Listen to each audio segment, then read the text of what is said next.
La plupart des gens citent la première partie d'Éphésiens 3:20 et s'arrêtent là. Mais cela ne s'arrête pas là.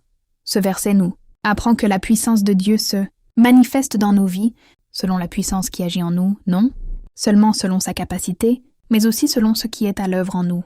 Autrement dit, si l'amour, la foi ou la révélation de notre autorité intérieure ne sont pas présents en nous, il est erroné de simplement dire « Dieu peut tout faire ». Non! Il a lié son action dans votre vie à vos croyances et à l'autorité que vous exercez. Beaucoup de gens n'apprécient pas cela car cela les responsabilise, et la plupart préfèrent dire « Dieu est souverain et il ne fait que permettre cela ». Mais ce n'est pas ce que dit la parole. Dieu n'est pas à l'origine du chaos. Nous avons un ennemi qui rôde, cherchant qui dévorer, et c'est nous que Dieu a placés ici pour l'arrêter. La triste réalité est que la plupart des croyants n'utilisent pas leur autorité. Quand l'autorité change tout, je me souviens avoir lu l'histoire de John G. Lake, un pasteur guérisseur puissant.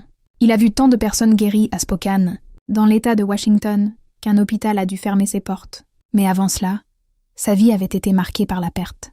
Plusieurs membres de sa famille sont morts jeunes, et à un moment donné, sa sœur était mourante, à peine capable de respirer. Désespéré, il a crié vers Dieu, et le Seigneur lui a répondu « Je t'ai donné l'autorité. Tu dois te lever et l'utiliser. » Lorsqu'il a fait preuve de foi et a repoussé la maladie, sa sœur a guéri.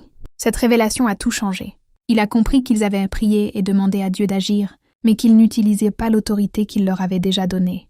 Ce n'est pas notre pouvoir, c'est celui de Dieu, mais ce pouvoir circule à travers nous. Et si nous n'utilisons pas notre autorité, ce n'est pas la faute de Dieu, c'est la nôtre.